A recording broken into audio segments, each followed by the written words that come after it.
এই যে রমজান মাস সামনে আসবে, এই রমজান মাসেও রোজা রেখে মানুষ মাপে কম দিবে না, পণ্যের দাম বাড়িয়ে দিবে না, পণ্য মজুত করে বাজারে কৃত্রিম সংকট তৈরি করবে না।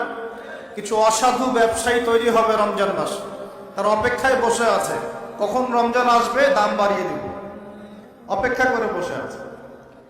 আর আমি বিগত 2টা লেকচারে বলেছি, কেউ কেউ বলতে পারে ভবিষ্যৎবাণী করছে, কিন্তু যারা বাস্তবতা বোঝে তারা বুঝবে এটা বাস্তব, ভবিষ্যৎ না, এটা বর্তমান।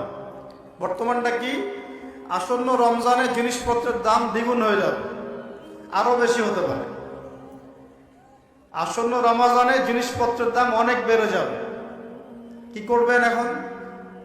আপনি না হয় সামর্থ্যবান কিছু খেয়ে পরে বাঁচতে পারবেন, যার সামর্থ্য নেই সে কি করবে? কিভাবে আমরা চলবো তাহলে? সমাধান, আপনার যদি 5টা খেজুরে ইফতার করা হয়ে যায়, 10টা খেজুর খাওয়ার দরকার নাই, 5টা খেজুর দান করে দিবেন। পারা যাবে ইনশাল্লাহ? যদি আপনার একটা কাপড়, একটা ড্রেসে ঈদের পোশাক হয়ে যায়, আরেকটা কেনার দরকার নাই, ওইটা অন্য কাউকে দান করে দিবেন ইনশাল্লাহ। পারা যাবে?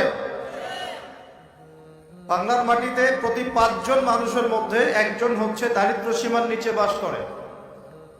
আমাদের দেশে দারিদ্রের হার কত? কত পার্সেন্ট?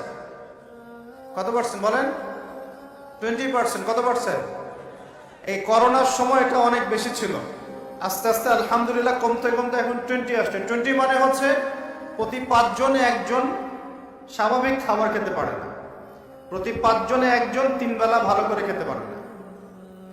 এখন রমজান মাসে কি করি আমরা? আমরা 4 জন মিলে ওই ভাইয়ের দায়িত্ব নেই, তাই করি না? আমরা 4 জন মিলে ওই ভাইয়ের দায়িত্ব নেই, তার খাবার, তার ইফতার, তার সাহারি, তার পরিবারের দেখাশোনা, তার পোশাক আশাকের আমরা দায়িত্ব নিই না? আমরা জাকাতগুলো দেই না? আমরা ওসর, সাদাকাতুল ফিতর এগুলো দেই না? এতে করে একটা ব্যালেন্স তৈরি হয়, ওই 4 জন মিলে 5ম ব্যক্তির দায়িত্ব নেওয়া হয়। কিন্তু এই কাজটা আমরা শুধু রমজানেই করি, রমজানের বাইরে করি না।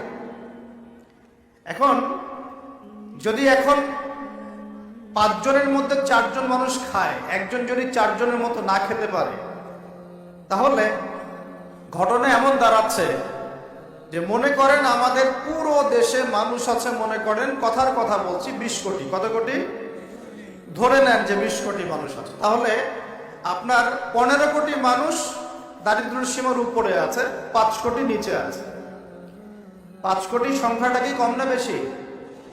আচ্ছা, 15 কোটি মানুষ যে খাবার আমরা খাচ্ছি, এই খাবারের সাথে যদি আরো 5 কোটি মানুষকে আমরা খাওয়াতে চাই রমজান মাসে, তাহলে বাজারে যে খাদ্যদ্রব্য আছে এর উপরে চাহিদা বাড়বে না? বাড়বে না? বুঝতে পারছেন না? চাহিদা যখন বেড়ে যাবে, দামটা কি বাড়বে না কমবে? বেড়ে যাবে। এর উপর আবার আছে দুর্নীতি, এর উপরে আবার থাকবে ধনীরা যাকাত দিবে না অনেকেই, এর উপরে আবার থাকবে কালোবাজারি, এর উপরে আবার সিন্ডিকেট করবে, এর উপরে আবার মাপে কম দিবে, মানে সব মিলিয়ে একটা কৃত্রিম সংকট তৈরি হয়ে যাবে। তখন আপনি কি করবেন? সলিউশন বললাম, যার সামর্থ্য আছে অপচয় কমিয়ে দিবেন। 1 নম্বর কাজ কি? অপচয় কমিয়ে দিবেন, প্রতিবেশীর হক দিবেন। নিজে খেলাম, আমার আত্মীয় স্বজন না খেয়ে আছে, আমার প্রতিবেশী না খেয়ে আছে, এমনটা করতে যাবেন না। যদি 5টা খেজুরে কাজ হয়ে যায়, 6 নম্বর খেজুরটা মানুষকে দান করে দিন। যদি এভাবে চলতে পারেন সবাই খেতে পারবে। এখন বড় সলিউশন কি? এটা তো ইসলামিক সলিউশন বললাম।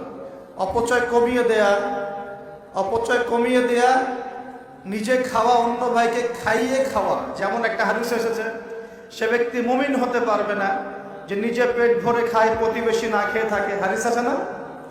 এই হাদিসগুলোর উপর আমল করলে সমাজে কোনো দারিদ্রতা থাকতো না। আমরা এগুলো বলি ঠিকই, কিন্তু এগুলোর উপর আমল করতে পারি না। আমরা নিজে পেট ভরে খেলে আমরা চাই কি পরের দিনও যেন আমার খাবার রিজার্ভ থাকে, ওইটা আমি চেষ্টা করি। মানুষকে দান করা তো দূরের কথা, আমার যতটুকু আছে আরো ডাবল করতে চাই, ট্রিপল করতে চাই, আরো বেশি করতে চাই। এতে করে সমাজে কি হয়েছে জানেন? সমাজে এক শ্রেণীর মানুষ দিন দিন ধনী হয়েছে, আর এক শ্রেণীর মানুষ দিন দিন গরিব হয়েছে। মধ্যবিত্তের সংখ্যা কিন্তু খুব কম এখন, কারণ ধনীরা দিন দিন ধনী হচ্ছে, গরিবরা দিন দিন গরিব হচ্ছে। মাঝখানে আমরা কিছু মানুষ পড়ে আছি, না কারো কাছে হাত পাততে পারি, না কারো কাছে মনের কথা বলতে পারি। মধ্যবিত্তর এমন না যে মান সম্মানের খাতিরে কাউকে কিছু বলতেও পারে না, কারো কাছে হাতও পাততে পারে না। আর দরিদ্র মানুষটা না হয় চেয়ে খেতে পারে, তাই না? তো একটু বোঝেন, আলোচনা অনেক গভীরে যাবে। প্রিয় ভাইয়েরা, আমরা যদি অন্যের দায়িত্ব নেওয়ার মনোভাব রাখি যে আমি নিজেও খাবো, আমার প্রতিবেশীকে খাওয়াবো, আমার আত্মীয়দেরকে খাওয়াবো, এবং আমি অপচয় করব না, আমার খাবার যতটুকু হয়ে যায় এতটুকুতে তুষ্ট থাকবো, বাকিটা আমি দান করব, সদকা করব। রমজানে যদি এরকম করতে না পারেন, রমজানে আপনাদের ভয়াবহ বিপদ অপেক্ষা করছে। বলতে পারেন যে ভবিষ্যৎবাণী করে গেল নাকি? দেখেন না কি হয়। কথাটা আগে শোনেন তো, কথাটা শুনে আগে দেখেন তো কি হয়। ইসলামিক সলিউশন কি? অন্যের পাশে দাঁড়ানো। ইসলামিক সলিউশন কি? অপচয় কমানো। ইসলামিক সলিউশন কি? জাকাতগুলো দেয়া। যখন ধনীরা জাকাতগুলো দেয়া শুরু করবে, তখন দরিদ্রর পেটে গিয়ে ভাত পড়বে। ধনীদের সম্পদে যে জাকাত আছে, এই জাকাতগুলো যখন আপনারা সুষ্ঠুভাবে বন্টন করবেন, তখন গরিবের পেটে ভাত পড়বে। শুধু এইসব তন্ত্র মন্ত্র আর খাতা কলমের ইকোনমিক্স দিয়ে সমাজে শান্তি প্রতিষ্ঠা হবে না। খাতা কলম বইপত্র অর্থনীতি দিয়ে সমাজে শান্তি প্রতিষ্ঠা হয় না, বরং সমাজে কি হয়? পুঁজিবাদ হয়। পুঁজিবাদ কি জিনিস? ধনী দিন দিন ধনী হতে থাকবে, এক শ্রেণীর মানুষের কাছে ধন সম্পদ কেন্দ্রীভূত হতে থাকবে। এক শ্রেণীর নির্দিষ্ট একটা শ্রেণীর কাছে ধন সম্পদ কুক্ষিগত হতে থাকবে, বাকিতে রক্ত চুষে চুষে এরা বড়লোক হবে। ধনী যারা আছেন তাদের সম্পদের যে জাকাত আসবে, এই জাকাতটা দরিদ্রদের মধ্যে বন্টন করতে হবে। যদি এটা করতে পারতেন, সমাজের সবাই 3 বেলা খেতে পারতো, না খেয়ে মরতো না।